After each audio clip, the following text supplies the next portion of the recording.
Salut, c'est Maureen, belge et fière de l'être. J'adore voyager et je crois que dans la vie, tout est possible. Aujourd'hui, jour de confinement 46, je vais vous parler du troisième accord Toltec qui s'appelle « Ne faites pas de suppositions ».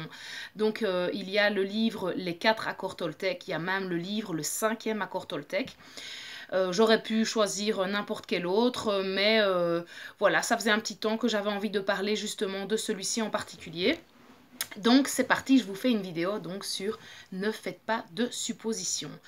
Donc il arrive plein de fois dans nos vies, tous les jours, où il se passe quelque chose, que ce soit un événement ou simplement des fois on nous dit quelque chose, on voit que quelqu'un nous regarde d'une certaine façon et on ne comprend pas ce que ça veut dire. Et au lieu de demander ce que ça veut dire, au lieu de poser la question « Pourquoi est-ce que tu me regardes comme ça ?» ou qu'est-ce qui se passe, pourquoi est-ce que tu as fait telle ou telle chose, eh bien non, au lieu d'aller chercher la réponse là où elle se trouve, on imagine, on suppose que la personne nous a dit ou la personne a fait ou elle nous a regardé de telle ou telle façon pour telle ou telle raison. On se met à supposer, on invente, parce qu'il nous faut une explication. C'est comme ça, c'est plus fort que nous, on doit savoir pourquoi et du coup, on invente. Le problème, c'est pas d'inventer. Le problème, c'est que à un moment donné, notre explication nous paraît tellement plausible, tellement cohérente, qu'on se met à y croire et qu'on oublie que c'est une supposition. En fait, on n'en sait rien.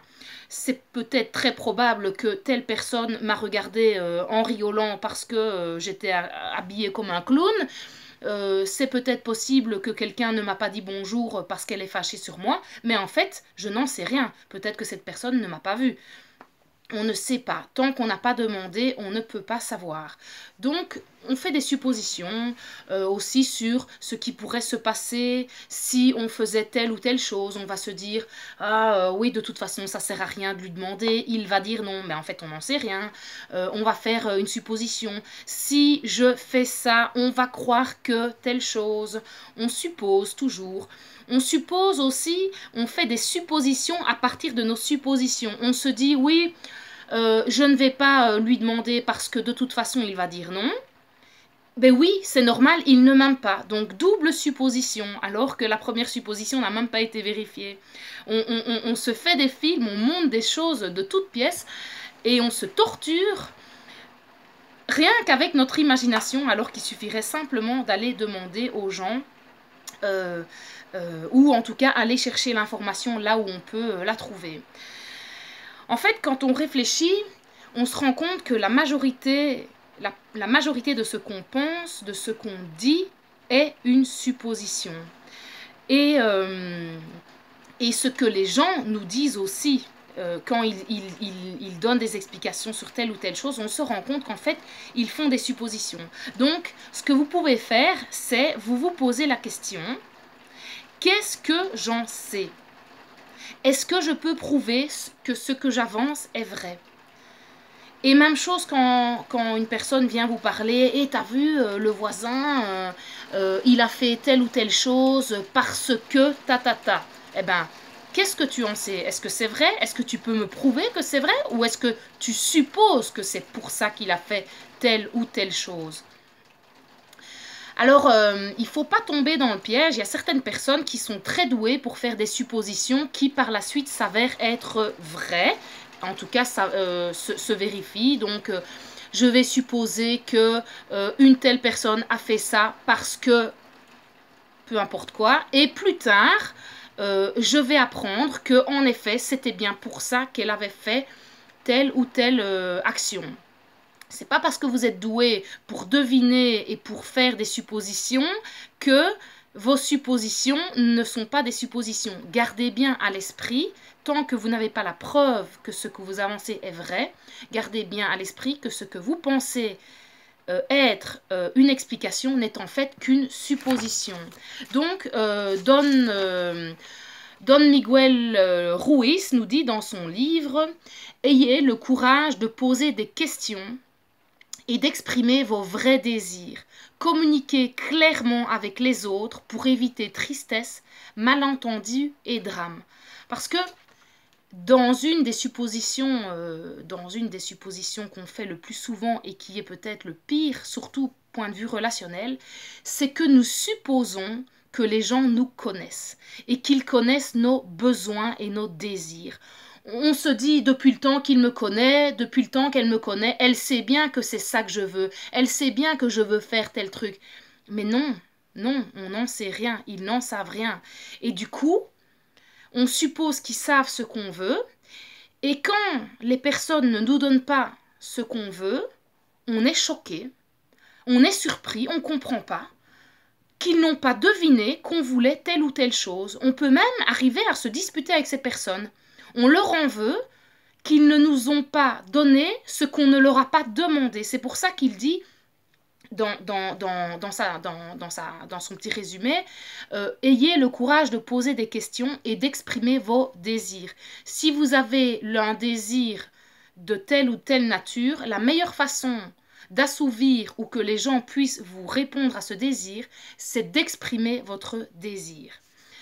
Une autre supposition qu'on fait et qui peut aussi nous porter préjudice, c'est qu'on suppose que les gens pensent, agissent comme nous. On croit qu'ils sont comme on est. On croit que ce qui est logique pour nous est logique pour eux. On croit que les motivations qui nous poussent à agir sont les mêmes qui poussent les autres personnes à agir. Si vous êtes, je prends un exemple personnel, j'ai du mal, je fais partie des personnes qui ont du mal à dire non. Et donc, ça m'arrive de dire oui à contre-cœur.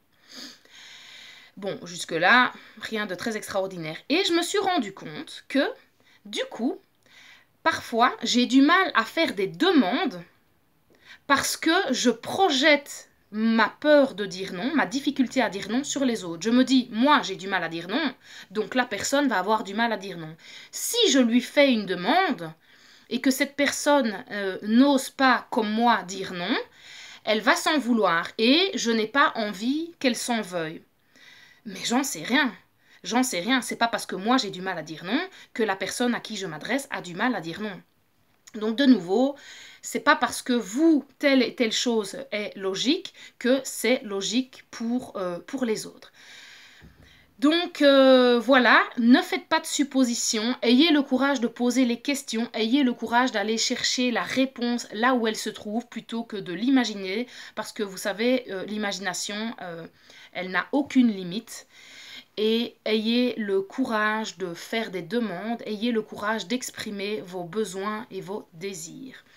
Si vous êtes intéressé à connaître les autres accords Toltec, je peux faire une vidéo concernant les autres accords Toltec. Donc,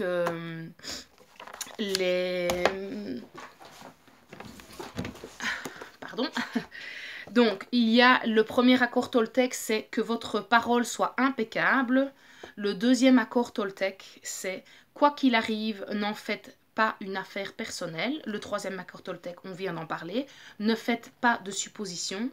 Et le quatrième accord Toltec, faites toujours de votre mieux. Le cinquième accord Toltec, c'est soyez sceptique, mais apprenez à écouter. S'il y a un de ces accords qui vous intéresse plus particulièrement, n'hésitez pas à me le dire en commentaire. Je me ferai un plaisir de faire une vidéo à ce sujet. C'est vraiment un livre, les deux livres, les 4 accords Toltec et le 5e accord Toltec, qui font partie des livres que j'ai préférés à lire et dans lesquels d'ailleurs je me replonge assez régulièrement. Donc, ben voilà, je vous dis à après-demain pour une prochaine vidéo et en attendant, je vous souhaite de bien vous porter. Salut, salut!